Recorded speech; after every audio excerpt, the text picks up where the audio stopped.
Semaine des marques, deuxième édition.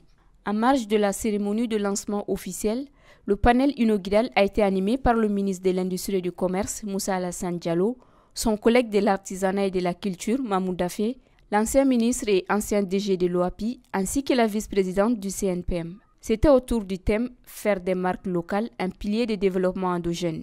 Inscrit dans le plan d'action de son département, le ministre de l'Industrie et du Commerce a développé le concept de développement endogène. Dès ma prise de fonction au ministère de l'Industrie et du Commerce en juillet 2023, la première réunion avec les cadres du ministère, j'ai employé ce mot développement endogène. Le développement endogène, c'est un concept qui s'inscrit dans le cadre de toutes les évolutions aujourd'hui et de la refondation qui existe dans notre pays. Aujourd'hui, dans notre pays, il faut une forte conviction. Il faut que l'ensemble des Maliennes et des Maliens se rendent compte aujourd'hui, en 2025, qu'aucun pays ne peut venir en aide à un autre pays. Donc le développement endogène, c'est sur 3 piliers. Premièrement, que les Maliens soient convaincus et que les Maliens et les Maliennes aient la capacité de produire nos biens de consommation, nos biens d'équipement et nos biens de service. C'est ça le premier pilier. Notre capacité à nous prendre en charge pour assurer notre autosuffisance alimentaire, pour assurer nos équipements, la production de nos équipements, pour assurer nos biens et services. C'est ça le développement endogène. Ça, c'est le premier pilier. Le deuxième pilier, c'est notre capacité à nous approprier de nos ressources naturelles. Donc, la maîtrise de nos ressources naturelles, ça, c'est le deuxième pilier du développement endogène. Et le troisième pilier, c'est notre capacité à réaliser les infrastructures de base pour assurer et renforcer la base productive de notre économie. Il ne peut pas y avoir de développement durable sans investissement. Il faut investir dans les infrastructures, dans l'agriculture, dans l'énergie, les aéroports, les routes, dans l'immobilier. Il faut des projets structurants qui vont de nature à assurer la consolidation de la base productive de notre économie. Donc c'est ces 3 piliers-là sur lesquels repose le développement endogène. Aujourd'hui, pour échanger, il faut produire. Je ne sais pas si depuis l'indépendance du Mali, la balance commerciale du Mali a été excédentaire. Parce que nous sommes un pays de consommation. Il faut se convaincre. Aucun pays au monde ne peut se développer sur la base du commerce. Il n'y a pas de théorie économique au monde où un pays s'est développé sur la base du commerce.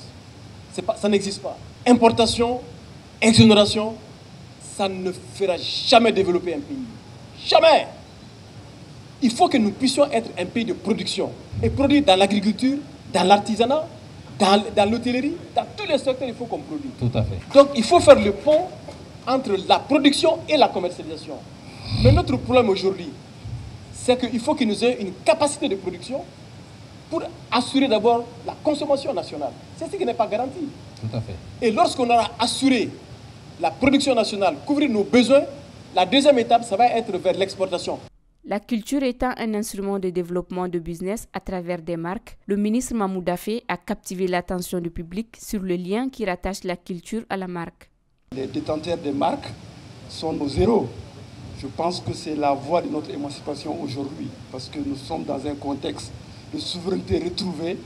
Donc aujourd'hui, quand on parle de souveraineté culturelle, on fait le lien avec la souveraineté économique. Et pour cette souveraineté économique, bien sûr, c'est les marques qui peuvent nous aider à le faire. Les marques nationales, à l'instar de la culture, des identités culturelles, à l'instar du patrimoine, sont des éléments qui permettent de renforcer le positionnement d'un pays. Ça, c'est très important, l'image de marque d'un pays déjà.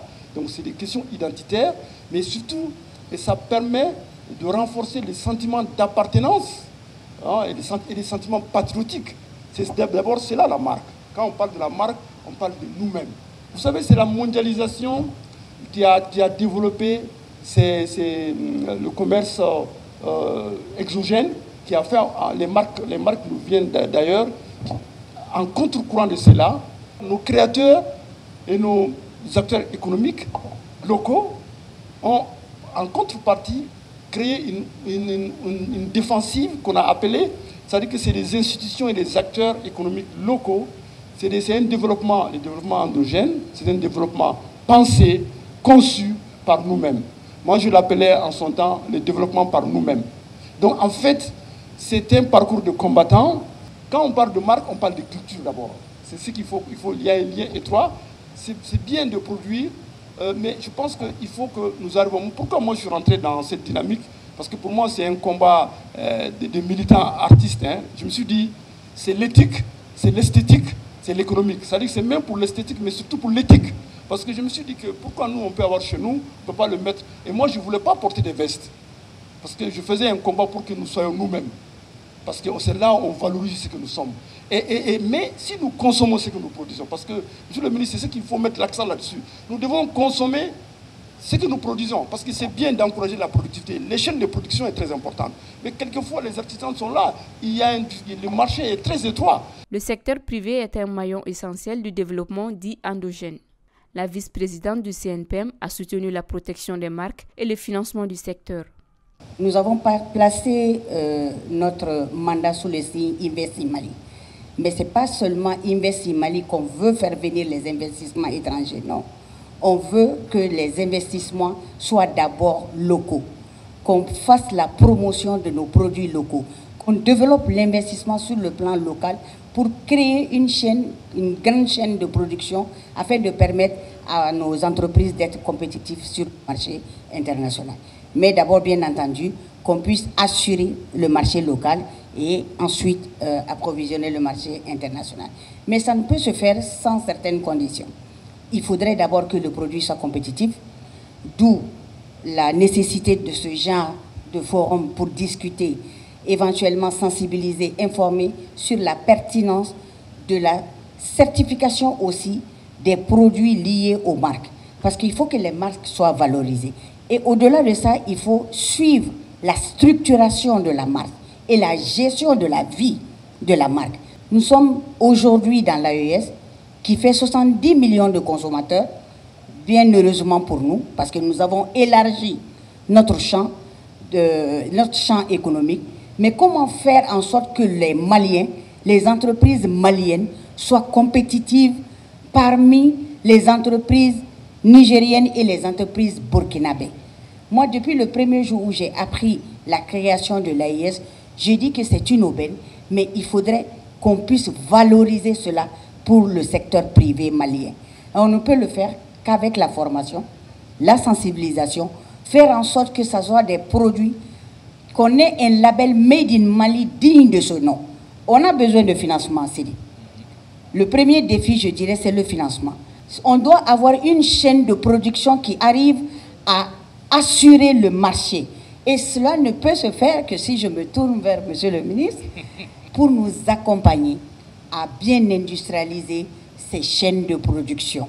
Quant à l'ancien DG de l'Organisation africaine de la propriété intellectuelle, il est revenu sur le développement de la production locale, mais aussi et surtout sa transformation en croissance économique.